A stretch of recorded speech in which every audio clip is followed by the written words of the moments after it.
बहुत ही मतलब बिल्कुल भर जाता है देश प्रेम, इतना निकलता है।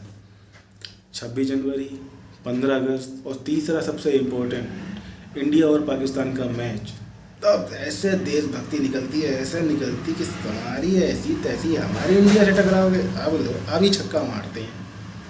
जय श्री श्याम दोस्तों, मैं हूं आपका गंगवार और स्वागत है आप सभी का मेरे चैनल लाडला गंगवार पे। दोस्तों आज है 26 जनवरी और आज के दिन आप देखेंगे कि जो आपके गली मोहल्ले में या जो भी बड़ा कोई नेता होगा वो अपने भाषण में देशभक्ति की बातें बहुत करेगा। टीवी पे काम करने वाले, पिक्चरों में काम करने वाले ये जो भी हैं, ये आपको बहुत सारी गणतंत्र दिवस की शुभकामनाएं देंगे, हैप्पी रिपब्लिक डे बोलेंगे। बहुत सारे लोग अपनी टीपी पर व्हाट्सएप की तिरंगा लगा लेते हैं, फेसबुक पर तिरंगा लगा लेंगे, माई प्राइड माई इंडिया, इस तरीके की बातें करते हैं। कुछ लोग अपने गालों पे झंडा बनवा लेते हैं। लेकिन आपको क्या लगता है, इन लोगों के अंदर क्या सच में इतना देश प्रेम भर गया है कि जो आज ये लोग इतना सब कुछ कर रहे हैं? तो दोस्तों अगर देशभक्ति वाली बात है तो मैं ज़्यादा बड़ी बात नहीं करता हूँ। मैं बस एक चीज़ पूछना चाहता हूँ अपने देश के नेताओं से, जो भी आपके गली मोहल्ले में अगर कोई आप नेता देखोगे, कोई विधायक बन जाता है और तो वो सबसे पहले गाड़ी कौन सी खरीद के लेकर आएगा? फॉर्च्यूनर, ठीक है ना। कोई भी बड़ा ये जो पिक्चर में काम करने वाले होते हैं, ये अगर हीरो, ये जो भी बोलते हैं इन्हें अभिनेता लोग या अभिनेत्री, ये जब भी सक्सेस हो जाते हैं, इनके पास पैसा आता है तो ये गाड़ी कौन सी खरीद कर आते हैं? ऑडी या फिर BMW, इस तरीके की बहुत विदेशी गाड़ियाँ। तो मैं इनसे पूछना चाहता हूँ, दोस्तों अगर इनके अंदर इतना ही देश प्रेम है तो ये भारत की गाड़ी क्यों नहीं खरीदते हैं? भारत की गाड़ी जैसे कि टाटा की गाड़ियाँ, टाटा की गाड़ी खरीदने का मतलब, टाटा का कोई सा ही प्रोडक्ट खरीदने का मतलब ये है कि आपका पैसा बाहर नहीं जाएगा, वो घूम फिर कर आपके पास ही आएगा। जैसे कि कोरोना में आया था, हर चीज़ में आप देख लो, टाटा, रतन टाटा सर अपने प्रॉफिट का 60% भारत को डोनेट कर देते हैं मदद के लिए। तो इन झोपड़ी वालों से पूछना चाहता हूँ, ये जितने भी नेता और ये अभिनेता हैं, ये साले हमेशा विदेशी गाड़ी क्यों खरीदते हैं? भारत की गाड़ी क्यों नहीं खरीदते हैं, ताकि भारत का पैसा भारत में ही रहे और भारत के लोगों के काम में। रतन टाटा सर की मैं एक छोटी सी कहानी सुनाता हूँ जिसको बोलते हैं बदला। अगर आपको किसी से बदला लेना होगा तो क्या करोगे? उसके घर पर जाओगे, बंदूक निकालोगे, फायर करोगे, मारा ठै आ, ये हो गया बदला? हाँ, ऐसा नहीं होता है।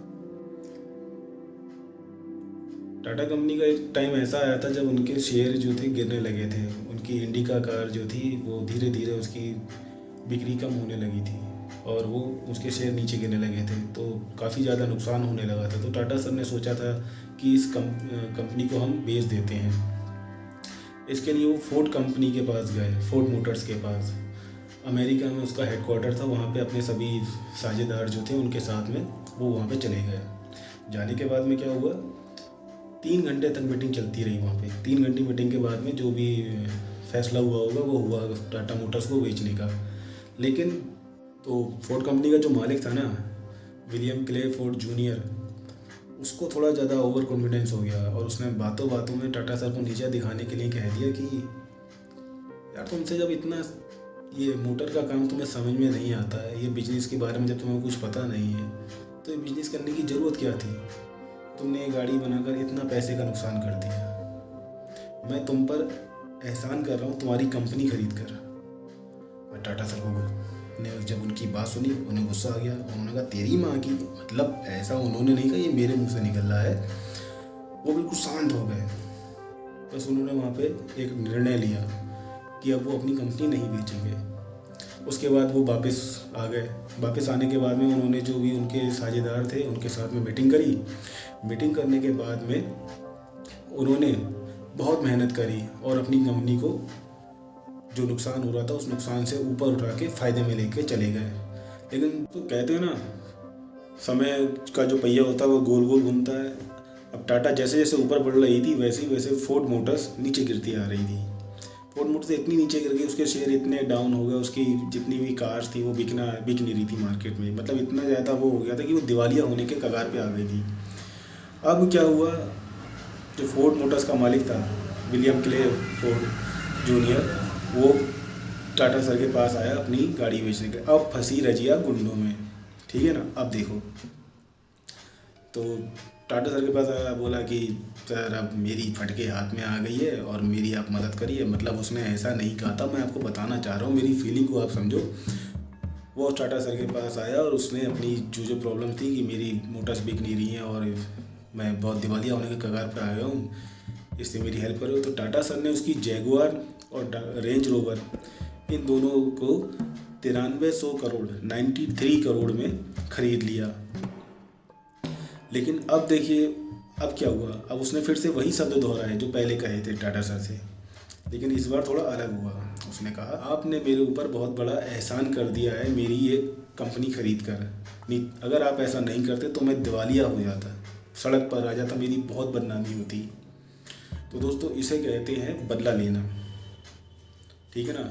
सब्र रखो, टाइम सबका आता है। तो दोस्तों अब बताना चाहता हूँ मैं आपको मेन कहानी। दोस्तों क्या हुआ था, जब ताज होटल पे अटैक हुआ था तो ताज होटल अंदर से बहुत ज़्यादा टूट गया था, जल गया था। तो उसको रिपेयर कराने के लिए टाटा कंपनी ने एक टेंडर निकाला कि इसकी मरम्मत के लिए एक टेंडर निकाला। तो बहुत सारे कंपनियों ने, बड़ी बड़ी कंपनियों ने उस टेंडर के लिए अप्लाई किया। उसी में पाकिस्तान के 2 बिजनेसमैन थे, उन्होंने भी अप्लाई किया कि भाई हम भी कर देंगे, आ जाओ फिर। तो जितने भी वो फॉर्म थे, वो फॉर्म जब रतन टाटा सर के पास गए, रतन टाटा सर ने जब सारे फॉर्म चेक कर रहे थे, उसके बाद उनमें 2 फॉर्म वो वाले पाकिस्तान के आ गए। उन्होंने कहा अच्छा पाकिस्तान, अभी बताता हूँ मैं। उन्होंने फार्म पे पाकिस्तान देख कर ही वो फार्म रिजेक्ट कर दिए। अब जब ये उन दोनों बिजनेसमैनों को पता लगा कि हमारा जो कोटेशन थी वो उन्होंने रिजेक्ट कर दी है, अब वो इंडिया आ गए रतन टाटा सर से मिलने के लिए। रतन टाटा सर के ऑफिस में गए। रतन टाटा सर के ऑफिस में जाने के बाद में जो उनका ऑपरेटर होता है, उसने रतन टाटा सर को बताया कि पाकिस्तान से 2 बिजनेसमैन आए हैं। तो रतन टाटा सर ने वो पाकिस्तान से आए हैं सुनकर ही उनको मना कर दिया कि मैं तुमसे मिलना चाहता ही नहीं हूँ, झोपड़ी वालों, ऐसा उन्होंने नहीं कहा, मैं अपनी तरफ से मिला रहा हूँ। अब उन दोनों बिजनेसमैनों का दिमाग ख़राब कि भाई इतनी दूर से आए हैं, गाड़ मराई है, प्लेन में बैठकर आए हैं, ऐसी तैसी करा ली पूरी, और यहाँ पे इन्होंने मना कर दिया। अब वो तरकीब लगाने लगे। तरकीब लगाने के बाद उन्होंने अपने एक कोई नेता वे होगा उसके पास गए, बोले यार फटके हाथ में आ गई, ये टेंडर हमें दिलवा दो। नेता भी चौड़ी में, अच्छा अभी करवाता हूँ, ये देखो। अब नेता फ़ोन लगाता है रतन सर को। रतन सर उसका फ़ोन उठा के उससे बात करते हैं। तो नेता कहता है कि सर इनको ये टेंडर दे दीजिए। तो नेता से रतन सर सीधी सीधी बात कहते हैं कि भाई देख, वो जो कसाब था ना, वो यहीं से इनके ही घर से आया था पाकिस्तान से, और मेरे भारत पे, मेरे होटल पर, मेरे देश पर हमला किया था उसने, बहुत बड़ा एक जख्म दिया था। इसलिए मैं पाकिस्तानियों के साथ कोई भी किसी तरह का कोई बिजनेस नहीं करना चाहता हूँ। यहाँ तक कि उन्होंने, रतन टाटा सर ने 2008 में टाटा सोमो करके गाड़ी आई थी जो पाकिस्तान गवर्नमेंट ने अपने देश के लिए मांगी थी। तो रतन टाटा सर ने साफ मना कर दिया था कि सालों तुम्हें मैं कार वार अपना कुछ नहीं दूंगा, ऐसा नहीं कहा था। उन्होंने कहा था, साफ मना कर दिया था, मतलब कि तुम्हें गाड़ी नहीं दूंगा। तो इससे पता लगता है कि रतन टाटा सर के लिए हमारे देश के प्रति कितना प्यार है, कितना सम्मान है। हमारे देश पे बुरी नज़र रखने वालों के साथ वो किसी तरह का कोई मतलब ही नहीं रखना चाहते हैं। तो मैं आप लोगों से भी एक रिक्वेस्ट करना चाहता हूँ कि अगर आपने कोई भी 4 व्हीलर ख़रीदना है तो टाटा कंपनी का ख़रीदो। टाटा कंपनी के पास एक से एक बढ़कर कार है, सस्ते से सस्ती, महंगी से महंगी। रेंज रोवर ले लो, रेंज रोवर, या फिर जैगुआर ले लो, ज़्यादा ही चौड़े बनना जब कुछ करनी है अपनी तो बाकी आपकी मर्ज़ी है। आगंगन को आरसी क्या, पढ़े लिखे को फारसी क्या, देश आज़ाद है, भारत जिंदाबाद है, भारत में रहना है तो भारत माता की जय कहना है। बाकी आपकी मर्ज़ी। और ये वीडियो अच्छी लगी हो तो सब्सक्राइब कर दीजिएगा, लाइक कर दीजिएगा, बेल आइकन के बटन को दबाकर प्रेस ऑल कर दीजिएगा। और जय हिंद दोस्तों, जय भारत और जय श्री श्याम।